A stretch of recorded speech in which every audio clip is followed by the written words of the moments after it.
Oi, gente. Bom dia, boa tarde, boa noite. Hoje a aula é sobre anatomia de folha, tá? É a última das aulas teóricas e a última da aula de anatomia também. Eu acho que vai ser uma aula um pouquinho mais curta, tá? Mas mesmo assim vai ser uma aula bem legal, tá? Então vamos lá. Novamente o esqueminha de sempre, né? Da planta. E hoje a gente vai estar falando, então, a gente falou de raiz e caule, crescimento primário e crescimento secundário.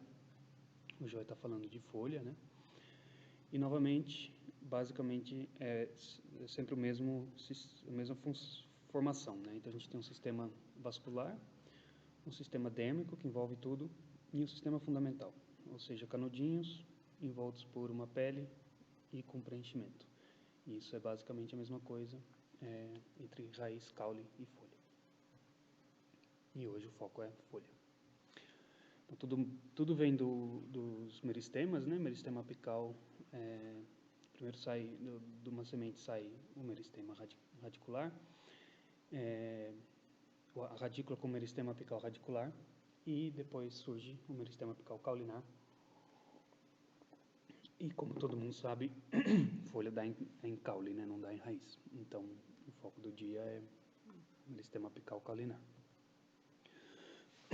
Então, quando a gente tem lá o nosso meristeminha apical, onde está tendo a divisão celular, ele vai formar novas folhinhas, e nas axilas dessas novas folhinhas, então aqui, ou nesse caso aqui, para uma folha que já está um pouquinho mais amadurecida, nas axilas forma então um meristema axilar.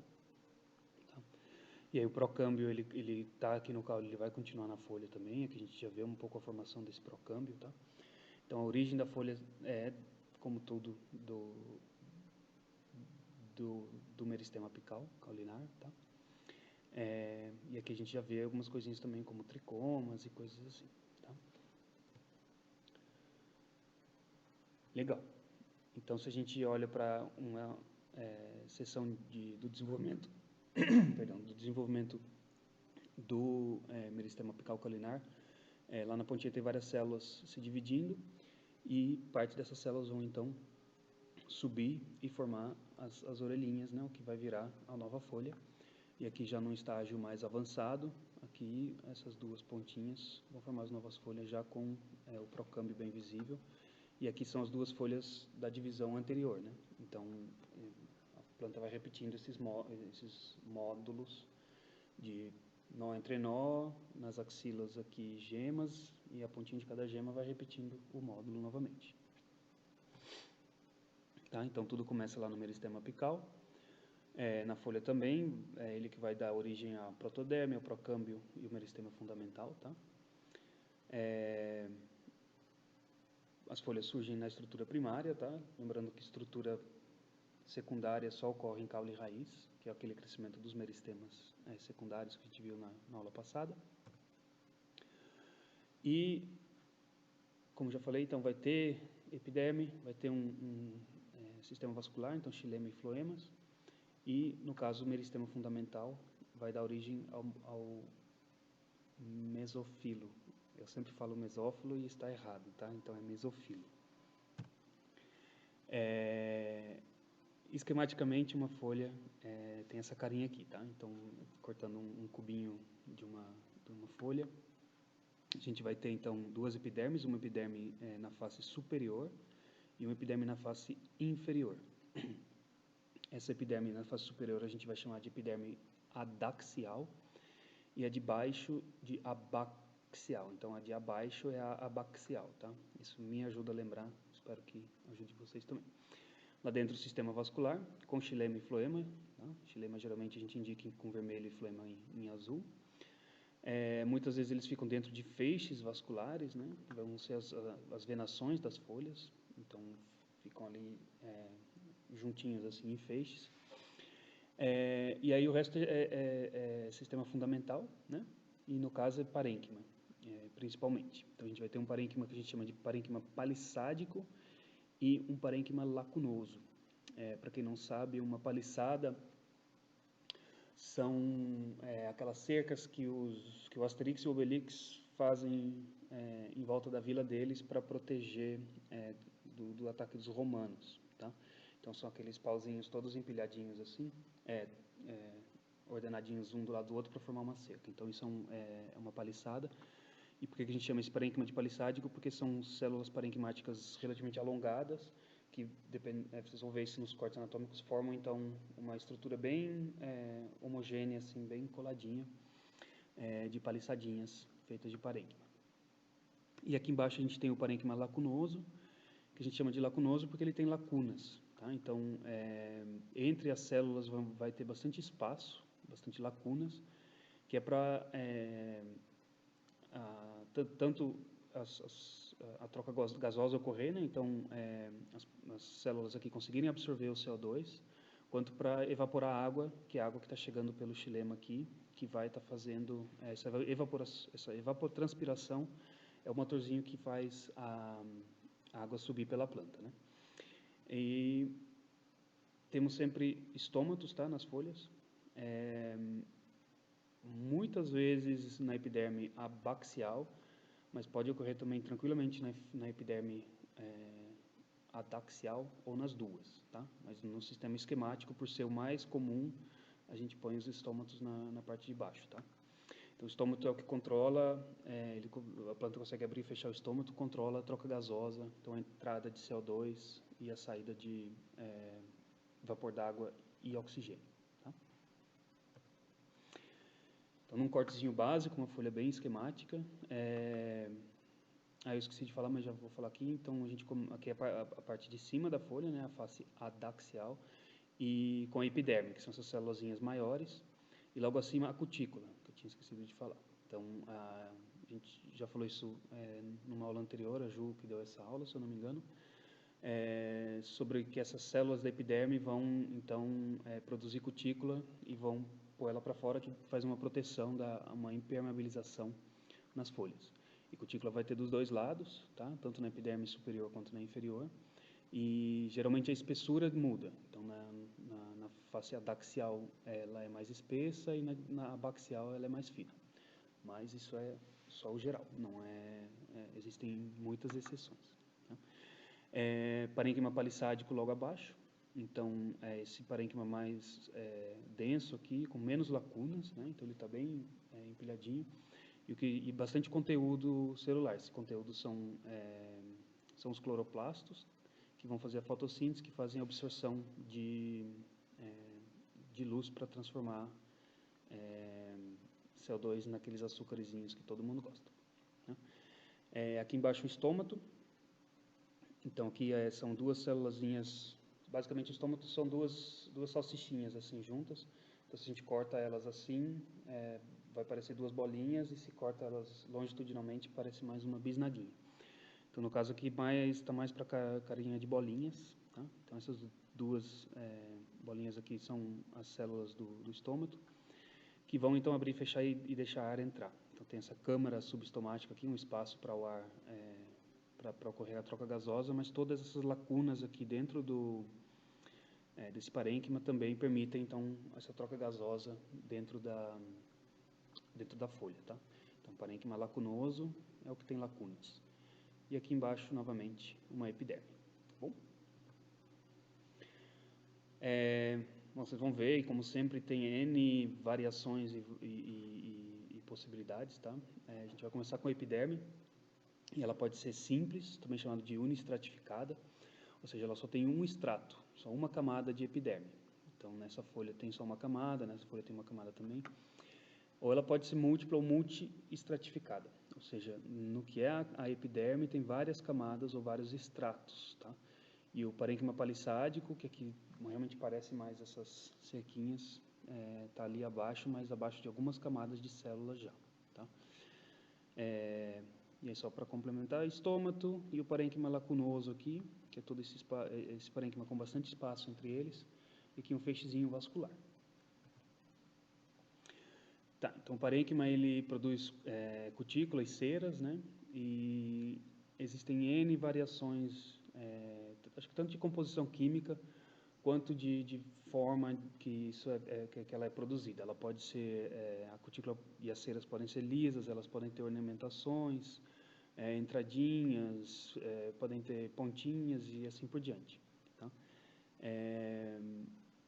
Bom, elas têm essa função de proteger a folha, né, de impermeabilizar a folha. E uma coisa que é bem legal de cutícula é que ela é super resistente à decomposição. E então tem muitos estudos sendo feitos com a composição química da cutícula em camadas de sedimento para fazer reconstruções climáticas e coisas assim, umas coisas bem malucas. Então eles fazem um buraco num lago, tiram uma amostra num lago ou na boca do Amazonas, e aí a partir da composição química dos isótopos na cutícula, coisas assim, eles conseguem fazer reconstruções climáticas. É coisa de doido, mas é bem legal. Isso vem pelo fato da cutícula ser bem resistente. Bom, estava falando já que é contra a perda de água, mas também excesso de luminosidade e radiação. Então, tanto é que geralmente a face adaxial tem uma cutícula mais espessa. Tá? Aquela cutícula ela pode ter essa função de refletir luz e também de filtrar certas frequências de luz, para que não afetem as células lá dentro. Tá? E aqui, no caso dessa folha, a cutícula é espessa dos dois lados e tem várias folhas que têm espessuras variáveis. Tá? Nem sempre é fácil ver nos cortes anatômicos, por ser uma camada transparente. Então, às vezes os corantes ajudam, mas às vezes é só pela mudança, dá para ver que a luz, quando passa ali, ela refrata e não é exatamente a luz chegando direto nos nossos olhos. Então, nas lâminas, quando vocês tiverem a oportunidade de ver, vocês vão ver isso, que às vezes a cutícula tem que trabalhar um pouquinho para ver ela, por elas serem transparentes. Tá. Na epiderme, eu acho que isso é mais comum em algumas gramíneas e ciperáceas, tá? Mas pode ter essas células que a gente chama de células buliformes, que elas são células especializadas, que são essas células aqui no vãozinho aqui dessa folha, né? na junção. Aqui está a nervura central. E elas têm, então, um vacúolo bem grande que consegue acumular água. E ao encher essas células buliformes de água, ela consegue abrir a folha e ao esvaziar, a folha volta a fechar. Então é um mecanismo de abrir e fechar a folha e com isso economizar água. Tá? Então quando tem bastante água, a folha abre e tem mais espaço ali para trocas gasosas e para absorção de luz. E quando está o ambiente mais seco, ela se enrola e se protege mais. Então para isso servem as células buliformes. Aí os estômatos, tá? Então, novamente, podem estar nas duas faces, né? Mas tem também N diferentes tipos de estômatos, com formatos diferentes, com células subsidiárias, né? As células em volta diferentes. Então, a gente tem as duas células estomáticas, que são essas duas salsichinhas, né? São as que realmente abrem e fecham. E aí a gente tem células subsidiárias em volta. Quem são essas células subsidiárias? São as amiguinhas das células estomáticas. É com ela que a célula estomática troca os seus sais e troca a sua água. Ou seja, são as células que estão em contato direto com as células estomáticas e é por absorção de sais e água que as plantas controlam a abertura e fechamento dos estômatos. Então, essas células subsidiárias são super importantes. E aí tem N conformações. Tem algumas que não tem uma célula subsidiária com uma carinha diferente, é tudo mais ou menos igual. Então, o que a gente vê aqui é uma célulazinha estomática, tá? E essas células malucas com essas entradinhas são as células epidérmicas. Tá? E a célula epidérmica ela pode ter essa conformação mais, quase uma ameba, né? Ou ela pode ter linhas mais retas, mais alongadas, tem várias possibilidades também.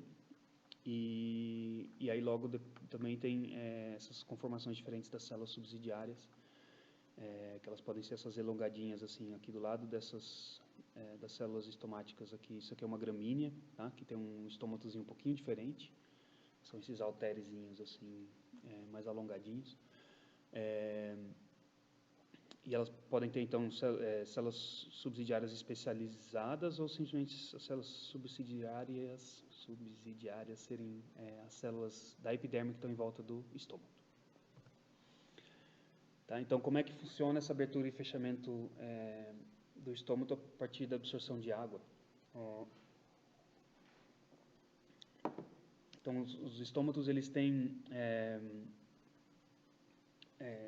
então, tem basicamente uma bomba de potássio, né, que entre essas células subsidiárias do estômago, que então que regula o teor osmótico e fazem com que mais água ou menos água entre na célula estomática. E com isso ela regula o turgor dessas células, né? Elas podem estar cheias d'água e estarem rígidas ou com pouca água e moles. E dentro dessas células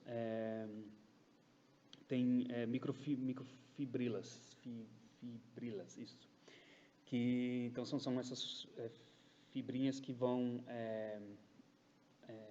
são elas que fazem a célula mudar de formato quando enche de água ou não. Seria equivalente a você pegar um balão, uma bexiga e colar um pedaço de fita nela. A hora que você encher essa bexiga, ela não vai inchar igualmente em todas as direções, né? Onde está a fita colada vai meio que fazer com que a célula, com que a bexiga infle de uma forma meio estranha.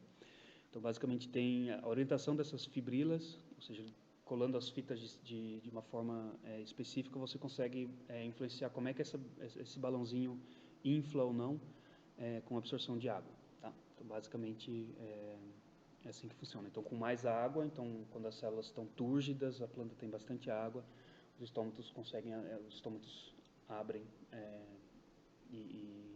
e ela faz troca gasosa. Aí, quando seca, a planta controla isso, né? Algumas espécies mais, outras menos, mas elas conseguem controlar isso ativamente. Mas basicamente, se tem tão pouca água que a folha fica mole e perde turgor, os estômatos automaticamente fecham também. Tá? Isso é bem boladinho aí dessas plantinhas.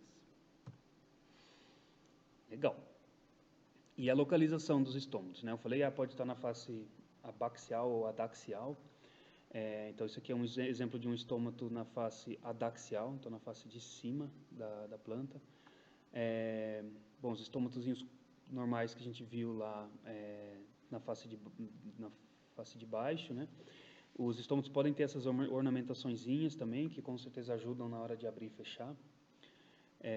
Então, aqui temos um estômato com duas células guarda, né? Essas são as células guarda, que são as células do estômato, e aqui as células subsidiárias. Então, são essas as células guarda que fazem a abertura e fechamento, e aí o estoma é a abertura em si. Tá? E aqui pode ver que tem uma ornamentação para dentro também. Aí as plantas podem produzir estômatos dentro de uma depressãozinha, tá? Então ele não fica na superfície da epiderme, mas ele tem uma depressãozinha. E, mais exageradamente ainda, colocar os estômatos dentro de uma cavidade na parte de baixo da folha. Então, e essa cavidade é cheia de tricomas. E essa aqui é uma visualização desses tricominhas, tá? Desses pelinhos. E para que serve isso? Tanto colocando os estômatos numa depressão ou dentro de uma cavidade dessa, né? Isso faz com que isso dificulta a perda de água. Então, aqui está dentro o estômago está dentro de um potinho, e aqui basicamente vários estômatos estão dentro de um balde, e dentro desse balde ainda tem um cobertorzinho. Então, a perda de água lá dentro, a troca gasosa e tudo mais vai ser bem mais lenta do que num estômago que está simplesmente na superfície, onde está pegando vento e assim por diante. Então, isso aqui são adaptações a ambientes secos. A gente vê esse tipo de adaptações muitas vezes em ambientes mais secos, como o cerrado ou a caatinga. E, se eu não me engano, essas caverninhas chamam criptas. Legal. Aí eu falei que os estômatos podem estar na parte de cima e na parte de baixo. E, obviamente, a gente tem que dar nome para isso, né? Então, quando os estômatos estão na parte de cima, a gente chama isso de epistomático, tá? Então, uma folha epistomática é a que tem os estômatos na parte de cima, hipoestomática é na parte de baixo, e anfiestomática é nas duas superfícies, tá? Então, temos um estômato aqui na epiderme adaxial e um estômato aqui na epiderme abaxial. Tá? Novamente, o mais comum é a hipoestomática, mas essas outras duas ocorrem também. Por exemplo, ninféia é uma planta aquática, tá? É a Vitória regia. E então essa parte, a face abaxial da Vitória regia está em contato com a água. A gente pode até ver, tem aqui aerênquimas enormes, né, com grandes cavidades cheias de ar para ela flutuar. Só que se ela tivesse os estômatos aqui na face abaxial da folha, ela não faria trocas gasosas muito bem, né? Ficaria fazendo trocando bolinhas de ar com a água, mas não é o mais eficiente. Logo, os estômatos na face adaxial. Tá? E nas duas faces, geralmente ocorre na face de baixo, porque a face de cima é a que mais recebe luz e é a que está mais sob estresse hídrico, então para controlar tudo melhor, talvez melhor tê-las na face de baixo. Mas em ambientes muito úmidos, florestas de neblina ou em algumas partes da Amazônia, é tão úmido que a folha fica molhada, então a troca gasosa é dificultada, e aí é até melhor ter mais estômatos, e as plantas, algumas espécies, põem estômatos dos dois lados. Tá? Legal. Então, ainda dentro da epiderme, a gente pode ter inclusões cristalíferas. Tá? Então, a gente tem um litocisto, que é essa célulazinha aqui, com esse espaço enorme aqui dentro, esse vacúolo grande. Tá? E aí a planta deposita lá dentro carbonato de cálcio. Eles podem ser cristais, podem ser agulhinhas, podem ser estrelinhas. E esses cristais a gente chama de cistólitos. Tá? Então, dentro do litocisto tem um cistolito, um cistólito. Tá? É só para usar termos. Quem inventou esses nomes pensou muito em vocês, tá? Para dificultar a vida de vocês. Tá, e para que servem esses cristais? Imagina que você é um herbívoro e você está comendo uma folhinha e ela está cheia de cristais, de pedrinhas. Isso não é agradável para os dentes, não é agradável para o seu sistema digestivo. E então a gente pode ser pode ter várias razões, né? Mas uma das possíveis explicações é proteção contra herbivoria. Aí na epiderme também pode ter tricomas. Na aula prática a gente, quando vê folha e tudo mais, mostra esses exemplos, mas todo mundo já deve ter visto folhas peludinhas, né? Folhas com tricomas.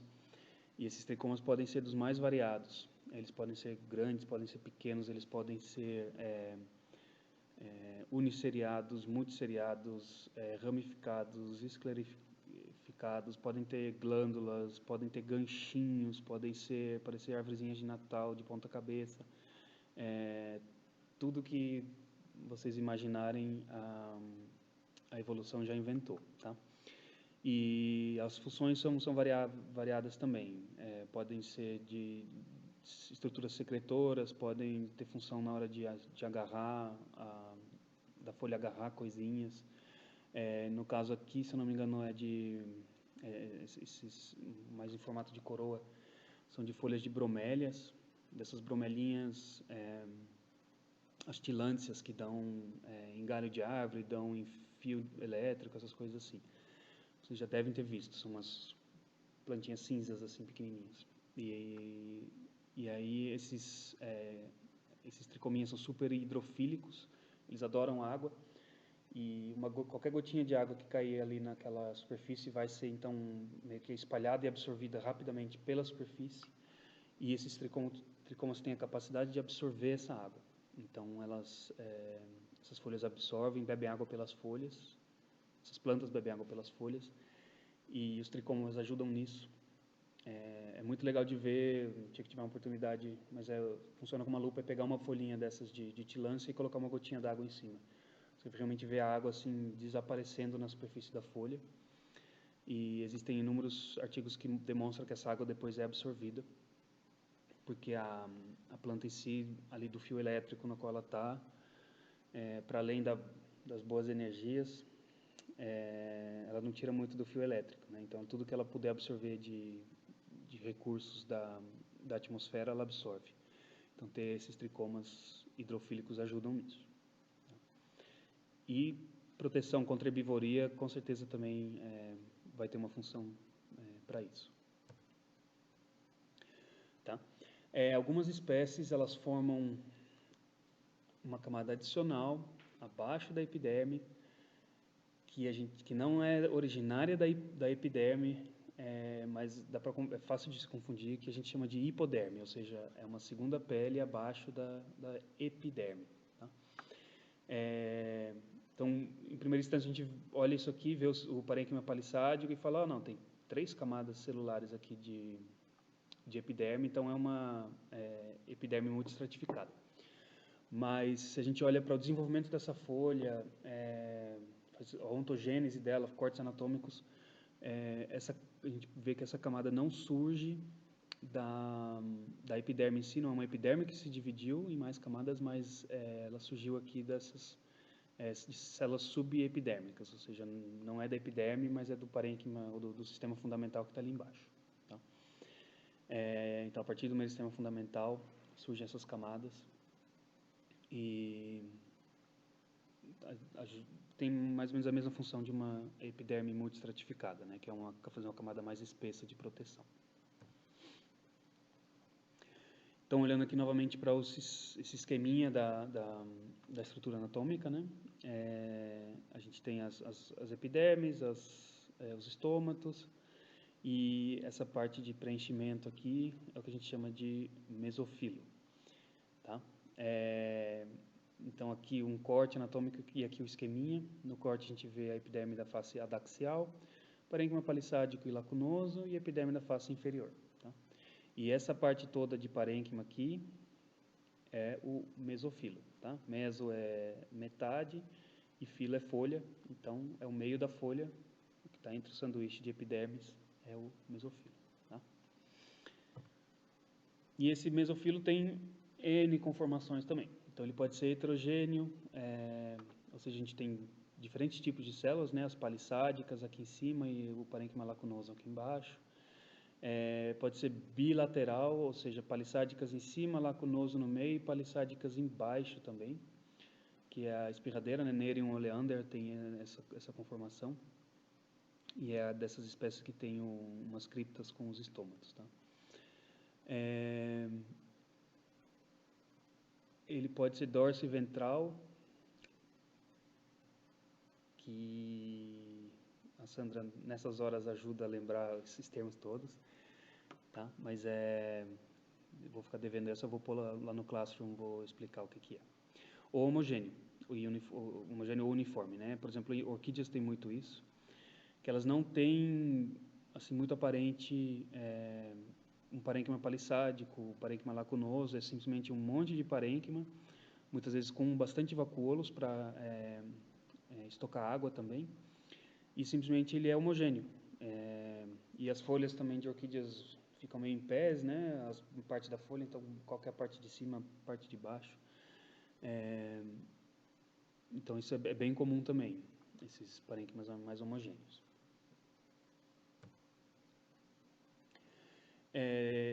No mesofilo tem muitas vezes parênquima de estoque, né, ou de reserva de água, que mais ou menos já falei que as orquídeas têm essas células maiores para guardar água. Mas, por exemplo, a aloe vera tem isso muito, né? Que ela tem, então, aqui uma camadinha de feixes vasculares e parênquima fotossintético, mas ela tem uma área gigantesca aqui de parênquima aquífero, que então ele guarda a água, né? Muitas vezes água com mucilagem. Então, essa aqui é a babosa, não sei se vocês já usaram muita gente usa para deixar cabelo bonito, ou põe em queimadura, coisas assim. Ela é basicamente transparente por dentro, ela tem essa baba aqui dentro, e é um estoque de água e mucilagem, né, e outras coisas.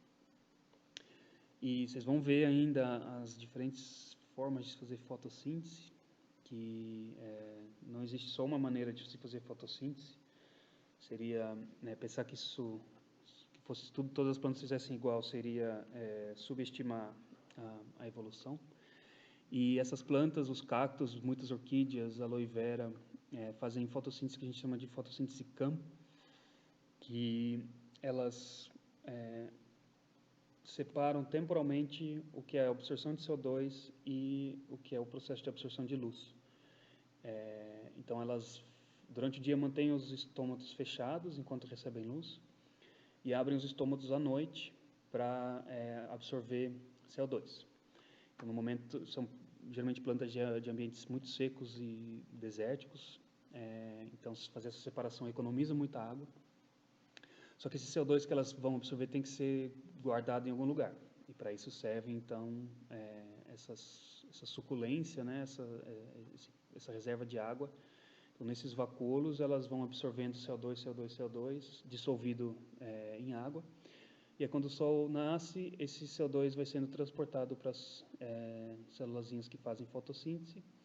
E assim ela não precisa abrir os estômatos durante o dia, no calor de 40 graus, mas também não morre asfixiada, ou seja, ela faz essa troca gasosa também. Tá?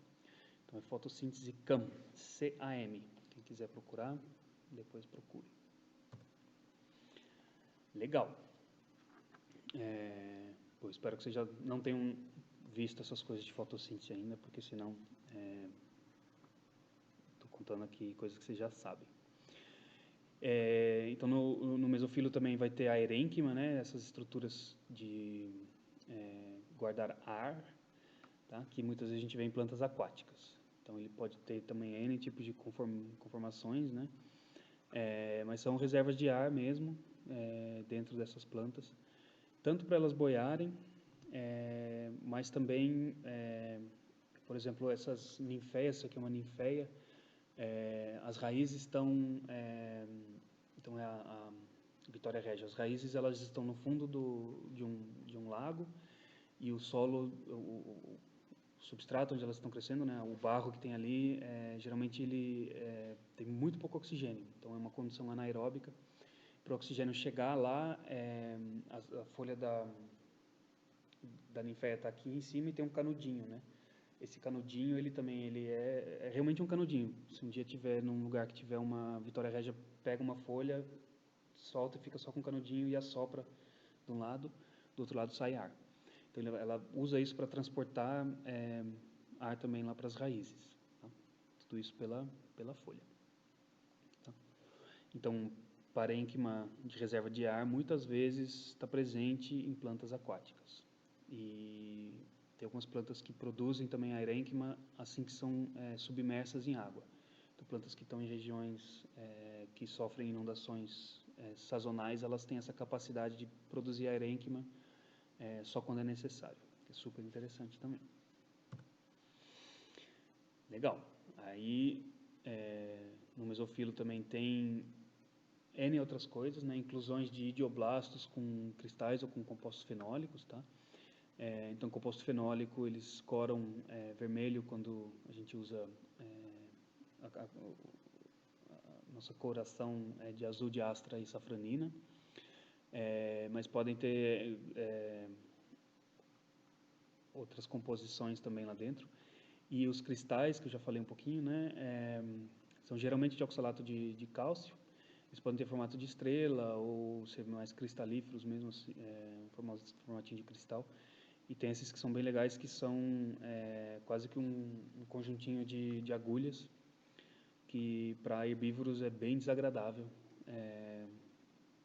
na hora de comer essas folhas, tanto na entrada quanto na saída. Tá? Legal. E no mesofilo também tem essas estruturas de secreção interna, né? Então, pode ter canais ou pode ter cavidades, pode ter laticíferos também, tá? Como é que a gente sabe que é um, que é outro, ou qual é o outro? Bom, laticíferos são os que têm leite, né, látex. Muitas plantas têm látex, por exemplo, a seringueira, né, a Hevea brasiliensis, ela tem látex em quase todas as estruturas da planta, e é realmente um leite pegajoso que sai da planta. Então, depende do conteúdo, vai ser um laticífero ou vai ser um canal, depende do que passa por ele, né? E a diferença entre um canal e uma cavidade é que um canal ele é alongado e uma cavidade é simplesmente um volume um espaço para guardar coisas, né? Então, se a gente fizer um corte anatômico de uma cavidade, independente de qual direção esse corte for feito, ela vai aparecer como uma bolinha, sendo que um canal, se a gente corta ele longitudinalmente, vai aparecer como uma estrutura alongada, e se a gente corta transversal, ele vai ser uma bolinha. Tá? Então, para descobrir isso, a gente tem que fazer pelo menos 2 cortes em 2 direções, para saber essas orientações dos canais e das cavidades. Tá? Então, isso aqui são cavidades na folha, se eu não me engano, de eucalipto, e muitas mirtáceas, e também os citros, né, eles têm essas reservas de óleo dentro da folha. Então, se pegar uma folha de eucalipto, pitanga, jabuticaba, geralmente funciona bem também, e puser contra a luz, dá para ver bolinhas semi-transparentes dentro dessa folha. Essas bolinhas são simplesmente essa região da cavidade que tem menos parênquima verde, né? Então a luz passa mais facilmente por aqui e é mais absorvida por aqui. E dentro dessas bolinhas, então vai ter óleos que dão um aroma da folha do eucalipto, por exemplo. Aqui já é um canal, desculpa. Então a gente vê que é uma estrutura alongada que muitas vezes é conectada e se ramifica. E esse é o corte na outra direção. Então a gente vê aqui que quando a gente faz um corte transversal do canal, ele é uma bolinha, mas se faz longitudinal, ele é alongado. Tá bom? Legal. A gente falou do epiderme, falou do mesofilo, agora vamos falar do sistema vascular, que é toda essa venação da folha. E que faz, então, é onde chega a seiva bruta a partir do xilema, e é o sistema também que transporta a seiva elaborada para o resto do corpo da planta. Tá?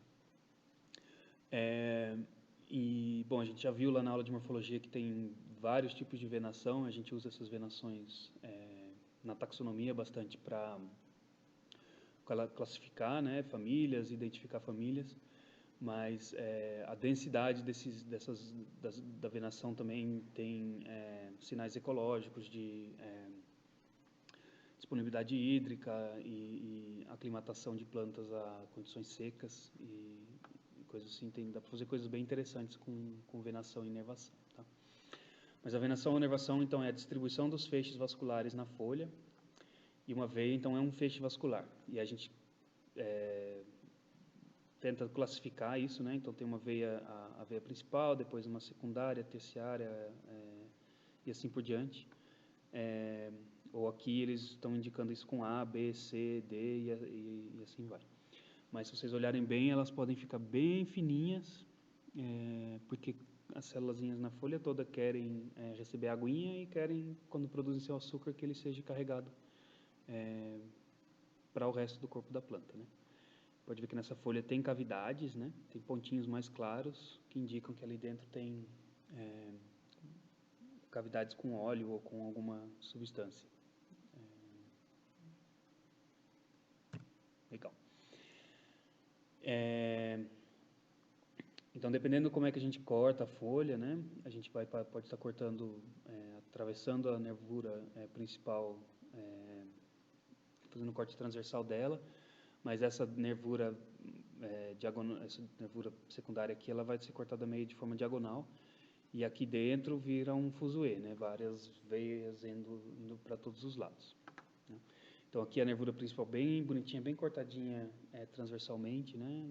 A gente vê as célulazinhas todas, sendo que aqui ela já tem, foi meio cortada semi-diagonalmente. Então a gente vê aqui, realmente vê os tubinhos do xilema e do floema. Então, a gente vê aqui as boquinhas dos tubinhos e mais para trás vê a parede do tubo, né? Então, no caso, a gente vê aqui que ela tem ainda uma deposição de parede meio com aquela de protoxilema, né? Que é com os anéisinhos. Tá? Então, quando vocês forem ver lâmina, vocês vão, às vezes, ver umas veias, umas venações que vão ter sido só essa parte mais longitudinal, outras partes só mais esse corte transversal, porque elas estão indo para todos os lados dentro da folha, então acabam sendo cortadas em todas as direções. Tá. Como é que a gente sabe qual que é xilema, qual que é floema dentro da folha? Bom, tem a própria anatomia, já diz alguma coisa, né? Mas se a gente pensar que no corpo da planta o xilema está para dentro e o floema para fora, e esse corpo da planta ele vira na hora de se transformar numa folha, quer dizer que o xilema que estava aqui para dentro, ele vai para a face adaxial, a face de cima da folha, e o floema que estava para fora, ele vai para a face abaxial, a face de baixo, tá? Então, geralmente o xilema está por cima e o floema está por baixo, dentro do feixe vascular, dentro da folha, tá? Aqui tem uma explicaçãozinha como é que funciona a evapotranspiração, mas não vou falar disso agora. Tá? Então, aqui nessa folha, essas célulazinhas de verde claro, né, um pouquinho mais clarinho, elas... então, essa folha foi corada com azul de toluidina, que deixa a parede secundária, né, compostos fenólicos, meio azul aqua, uma coisa mais verdinha. E dá para ver isso aqui, né? Elas chegam, quase brilham um pouco mais. Isso são os tubinhos, os vasos do xilema. E aqui a parte um pouco mais azul escurinha é o floema. Tá? Então, floema, xilema.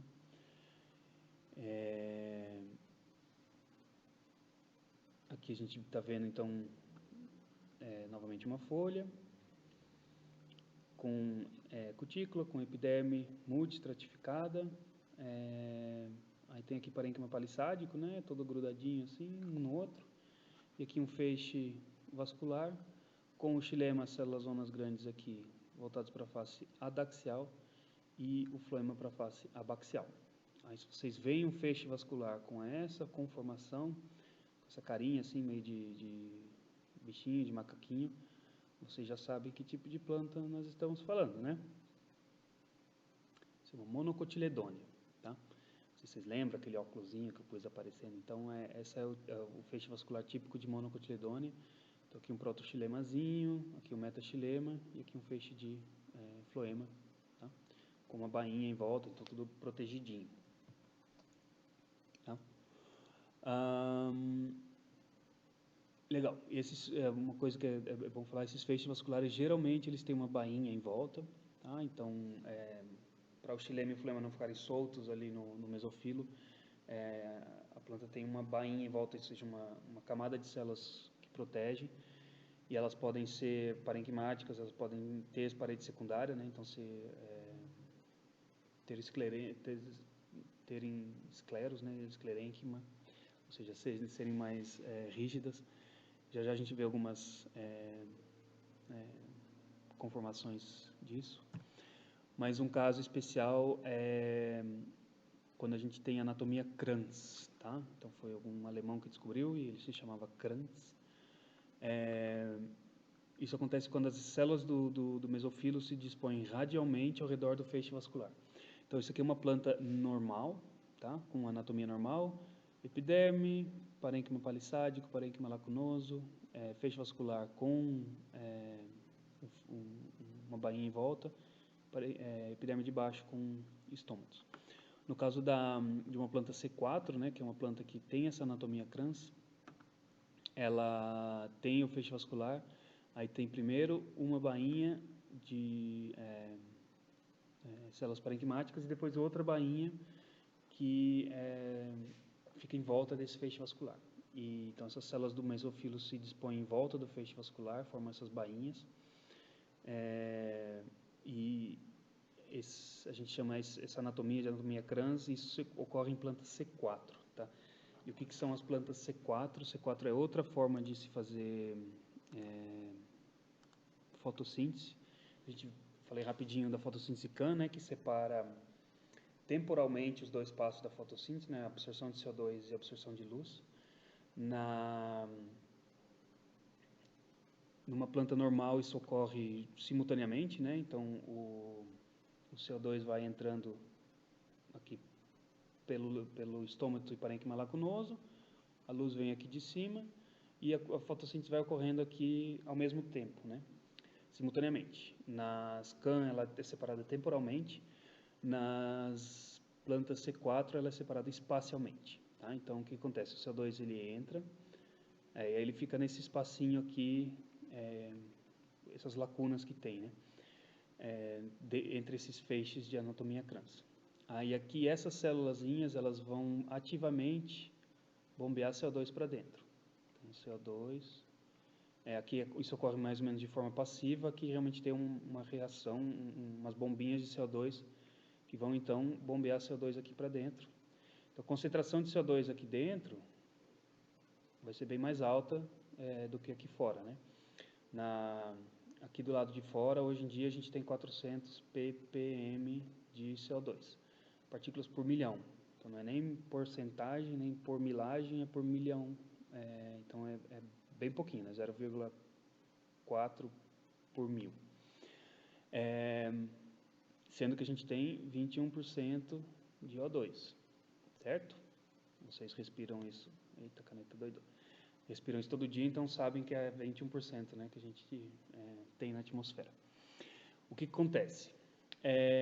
Quem que faz a fotossíntese? Bom, ocorre dentro dos cloroplastos e tudo mais, mas a enzima que faz isso chama rubisco. Tá? E a rubisco, se vocês não conheceram ainda, é muito prazer, é a enzima mais abundante, mais comum do planeta Terra, tá? Todas as plantas têm rubisco de balde. E o rubisco é quem faz parte desse processo de prender o CO2 para entrar no ciclo de Krebs e tudo mais. Só que a rubisco ela é meio indecisa, ela gosta de CO2, mas de vez em quando ela pega O2 também. E isso não é legal, porque é uma respiração, né? Então ela acaba queimando, basicamente. E fotorrespiração, então ela não é fotossíntese, é fotorrespiração. Então a célula, a enzima que devia estar prendendo CO2, está prendendo O2 e a planta não gosta disso. Tá? Houve um tempo na história do planeta Terra que os níveis de CO2 eram bem mais baixos que hoje. Eu acho que talvez os níveis de O2 até um pouco mais altos. E o que acontece quando tem muito pouco CO2, a rubisco começa a reagir demais com oxigênio e a eficiência da fotossíntese vai para baixo, né? Ela diminui. Então, acho que foi 37 milhões de anos atrás, teve esse período de baixo CO2, foi quando surgiu isso, e isso surgiu 61 vezes de forma independente no planeta Terra, se eu não me engano, em 19 famílias botânicas diferentes. Ou seja, uma pressão gigantesca, né? Não tem a comida que as plantas querem no planeta inteiro, gera então evoluções paralelas, que então essa anatomia crans surgiu várias vezes em vários lugares diferentes, então desde a Austrália até aqui no Brasil. Então ela é bem comum, a gente vê isso muito em gramíneas, né? Então planta C4, o milho é C4, a cana-de-açúcar é uma gramínea C4, muitas das gramíneas africanas que estão plantadas aqui nos pastos brasileiros, né? A braquiária é C4 também. E assim, hoje em dia tem mais CO2 na atmosfera, não tem tanta essa pressão para existir anatomia crans por causa de CO2, mas acaba sendo uma forma mais eficiente de absorção de CO2, então a planta acaba perdendo um pouco menos de água. Então, a eficiência de uso de água, né, a quantidade de água que elas absorvem por CO2 perdido é maior. Vocês vão ver isso tudo em fisiologia vegetal ainda, tá? Mas então, hoje em dia, a gente vê a anatomia crans muito em locais secos, e muita gente fala que é uma adaptação, ou seja, um processo evolutivo que ocorreu por causa da seca, mas não é, tá? Então, isso aqui é um processo que ocorreu por causa do CO2, mas hoje em dia, como ocorre em local seco, a gente se confunde um pouquinho. Tá? Muita história, mas bem legal, né? Então, basicamente, 3 tipos de fotossíntese. A fotossíntese normal, que é C3, que chama C3 porque a primeira molécula formada tem 3 carbonos, né? Então, é um açúcar com 3 carbonos. E, no caso aqui, a primeira molécula, que é essa que está nessas primeiras célulazinhas aqui da anatomia crans, eles têm 4 carbonos. Tá? Então, por isso chama C4. E a CAM é porque ela é o metabolismo ácido crasulaico, porque surgiu nas crasuláceas, se eu não me engano. Muito bem, como é que é isso qualquer carinha disso num corte anatômico, tá? Então a gente tem aqui o feixe vascular, né? Isso aqui é xilema, isso aqui é floema, tem uma bainhazinha em volta e depois mais uma bainhazinha em volta. Então essa aqui é a anatomia crans, essas são as célulazinhas aqui que vão absorver CO2, então o CO2 entra, aqui não tem um estômago, mas ele entra, por aqui ele é bombeado para dentro, por essas células, é bombeado novamente para dentro, e aqui que ocorre a fotossíntese. Tá? E aí tem esse círculozinho em volta dos feixes vasculares, que é então o que a gente chama de anatomia crans, que é o mesofilo em disposição radial, ou em forma de coroa, né?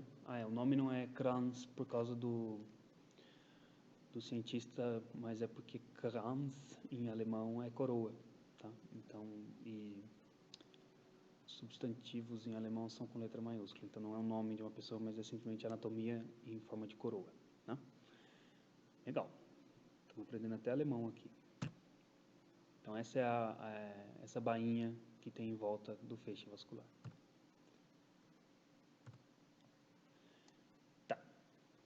Eu falei que às vezes tem outros tipos de bainhas também, né? E também tem extensões de bainhas. Então, nessa plantinha aqui a gente vê que tem, então, aqui xilema, aqui é floema, e aí em volta disso tem uma bainha também, né? Tem várias células que elas são verde claro, que no caso aqui é azul de toluidina, verde claro quer dizer parede secundária. Tá? Então, a gente vê que tem parede secundária, tem uma bainha que está em volta do feixe vascular, ela é rígida. Inclusive, ela vai ter aqui uma pontinha para cima ainda. Em algumas espécies, ainda ocorre esse tipo de extensão da bainha. E nesse caso aqui, então, isso aqui era azul de toluidina. Isso aqui é a Astra Blau, o azul de Astra, com safranina. Tá? E aqui o azul de Astra, cora, parede primária de azul. Acho que isso vocês conseguiam, isso não é tão difícil de lembrar. E a safranina é pegadinha na prova, viu, gente? E a safranina cora parede secundária e cora compostos fenólicos, né? Entre eles a lignina, que é a parede secundária, cora de vermelho. Então a gente tem aqui o feixe vascular, que tem um pedacinho de uma bainha com parede secundária aqui, e tem um feixezinho aqui de esclerênquima para cima, que dá rigidez à folha, né? Então vai dar resistência à folha, então tem a ver com a proteção física mesmo da folha e das bainhas. Tá? Então ali a bainha, e aí a gente tem bainha do feixe parenquimática, então sem essa coloração vermelha, aqui também, tá? Porque o parênquima é mais fácil de transportar coisas por ele, transportar os açúcares e a água do xilema para dentro e para fora. Então tem uma parte que é esclerenquimática, que vai dar resistência, e aí as extensões da bainha, que dão, então, rigidez à folha.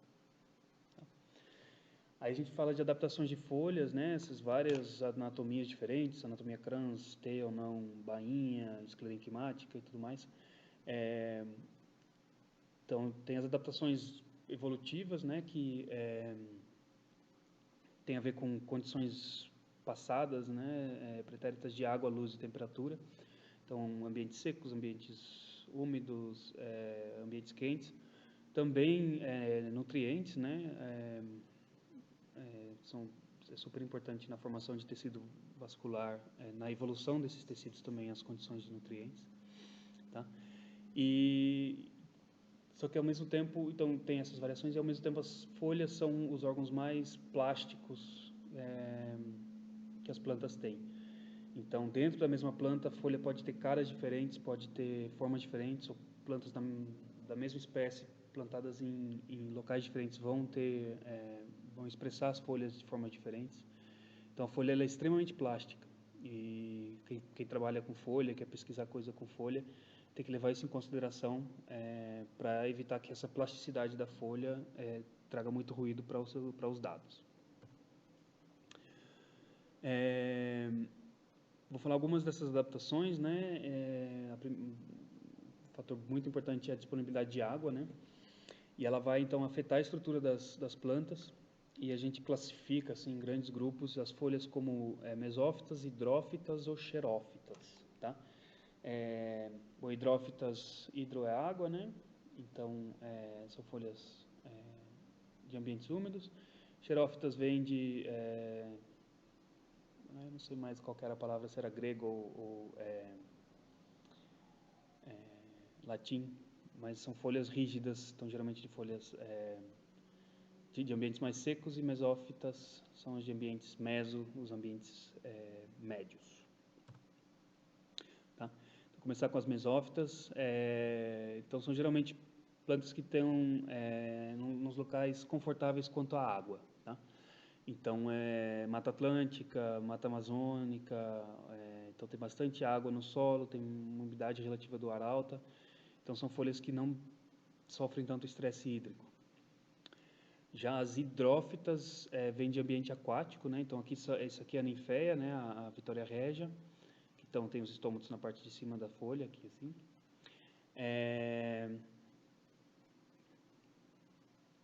Então, elas vivem ou na superfície ou vivem submersas, tá? E isso traz um monte de adaptações, inclusive ter os estômatos da parte de cima da folha. Tem as higrófitas também, tá? Que vivem em solo coberto ou saturado de água. Então, são solos que estão, por exemplo, solos do mangue ou em florestas alagadas ou em pântanos. As plantas têm características bem específicas também. Para lidar com essa água, com o sal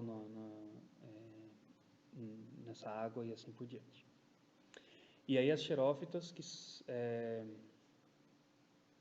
são plantas em ambientes com pouca água, né? Então a caatinga, por exemplo, ou algum deserto. E savanas também, né? As folhas do cerrado são bastante xerófitas também. Tá? E são adaptações específicas para resistir a esses ambientes. Se eu não me engano, vai ter ali para frente algumas coisinhas. Mas xerófitas geralmente são folhas mais rígidas, mais espessas, ou no caso dos cactos nem folha mais tem, né? E aí pode ter os estômatos em criptas, pode ter muito tricoma e assim por diante, tá? Eu acho que vem uns exemplos já ainda para ilustrar. Tá. Aí tem condições de luz, tá? Tem várias adaptações muito legais para lidar com ou excesso ou falta de luz, tá? E aí depois tem todo o processo ontogênico das folhas e o tamanho que ela vai ter e a espessura que ela vai ter dependem muito da luz também, tá? Então, quanto à adaptação evolutiva, a gente Tem, por exemplo, umas begônias na Amazônia que tem umas folhas bem grandes assim, na, e elas vivem no subbosque, na parte mais escura do bosque. E essas folhas têm uns cristais que direcionam a luz incidente para os cloroplastozinhos que ela vai ter. Então, ela não vai ter uma camada de parênquima palissádico ali para absorver a luz que está entrando, porque quase não entra luz. Então, ela tem os parênquimas fotossintéticos dela são bem direcionadinhos e ela tem quase umas lentes que transportam a luz até ela. Então, tem várias coisas bem legais assim de adaptações evolutivas quanto a isso. Mas a gente aqui vai falar um pouquinho das estruturas na folha nessa plasticidade, né? Então é uma plasticidade fenotípica, não é uma coisa não depende tanto da expressão gênica, mas da genética daquele indivíduo, mas da expressão gênica entre as folhas do mesmo indivíduo. Tá? E luz é uma das coisas que afeta muito a morfologia e a anatomia das folhas, né? Então, o nível de iluminação é um fator ambiental que é super importante, e tanto a intensidade quanto a qualidade da luz, né? Então, a intensidade é simplesmente a quantidade de energia luminosa que chega, e a qualidade tem a ver com os espectros, né?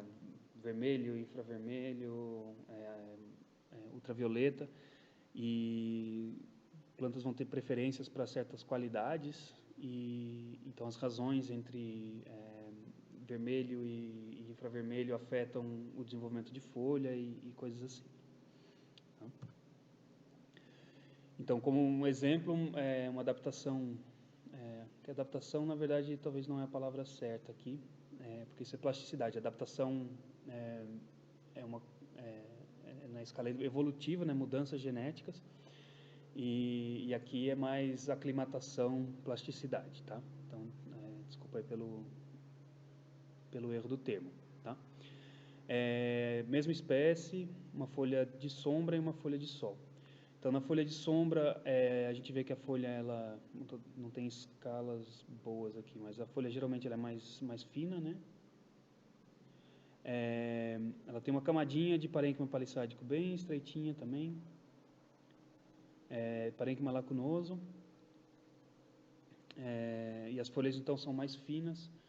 Geralmente a morfologia delas é que elas são maiores também, então a planta espalha a mesma biomassa de folha por uma área maior e investe menos biomassa também por unidade de área. Então a gente tem o investimento, a quantidade de biomassa que tem aqui nessa unidade de área é bem menor do que a quantidade de biomassa que tem numa unidade de área similar aqui.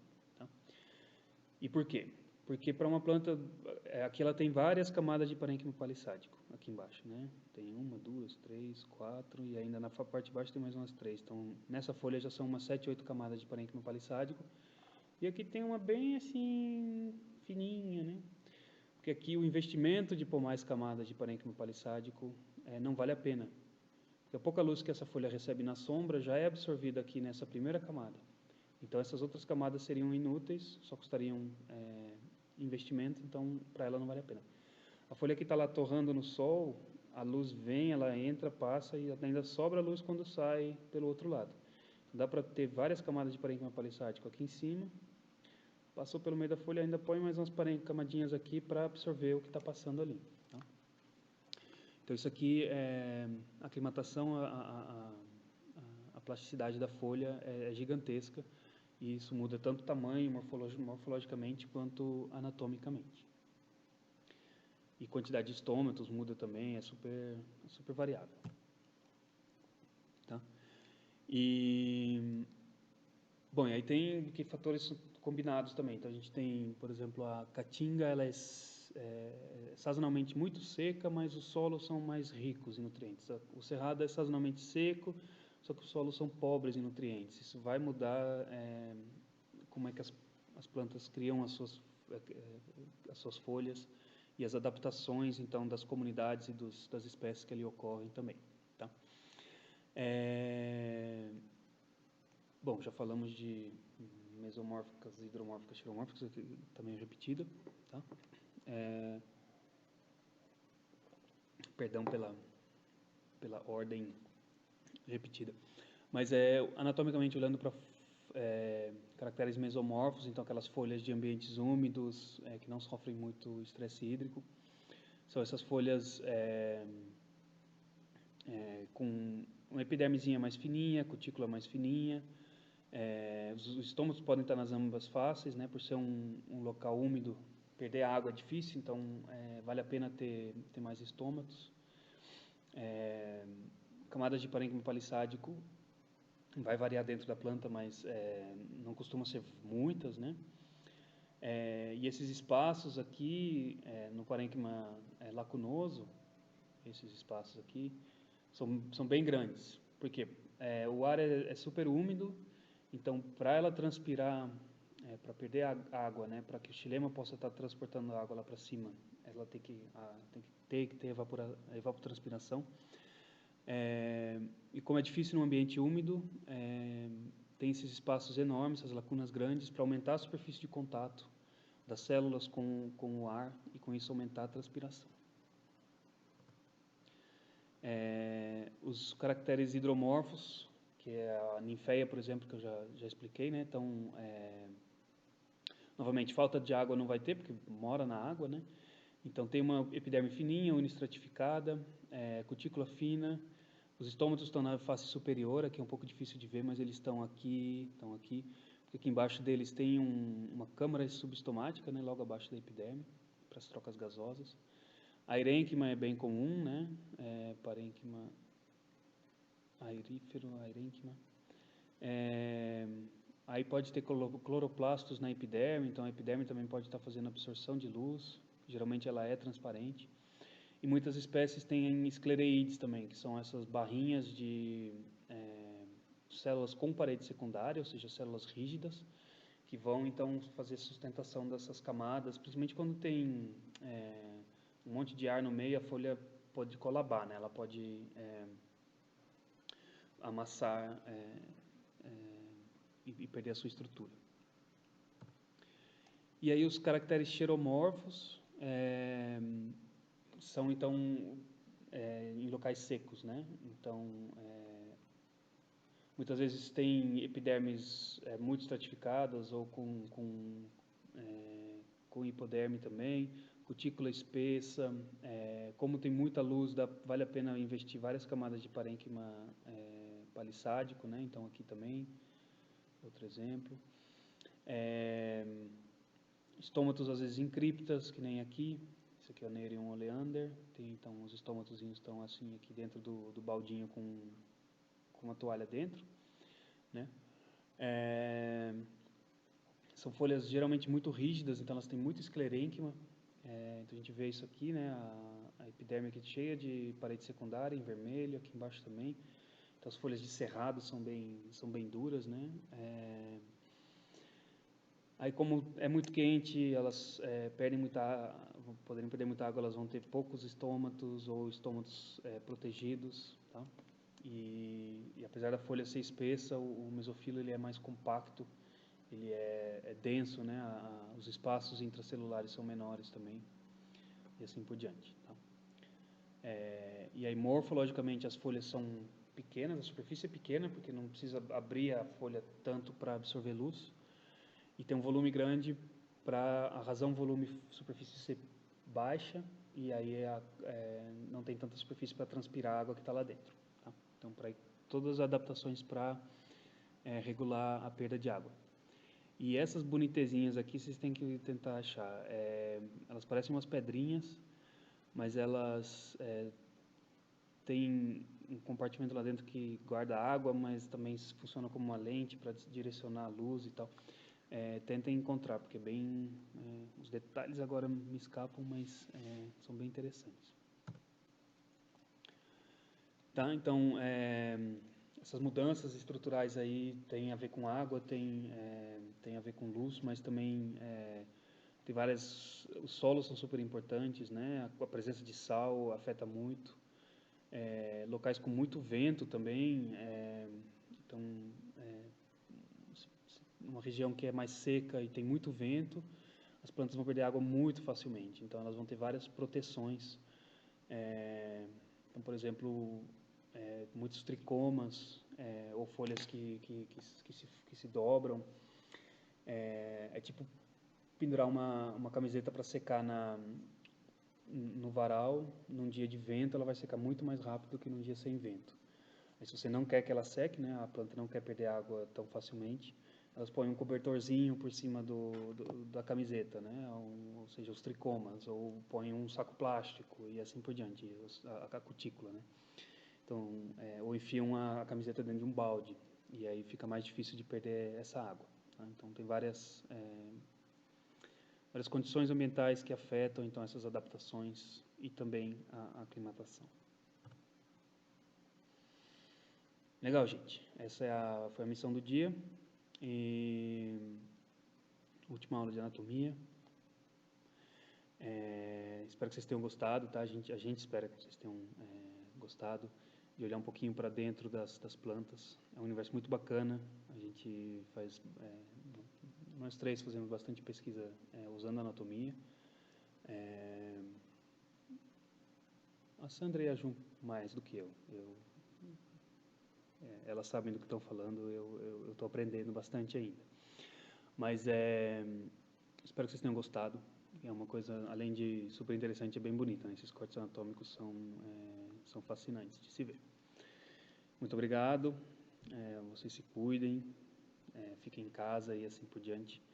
E a gente vai estar em contato com vocês sobre os próximos passos na disciplina e como é que a gente vai continuar, tá?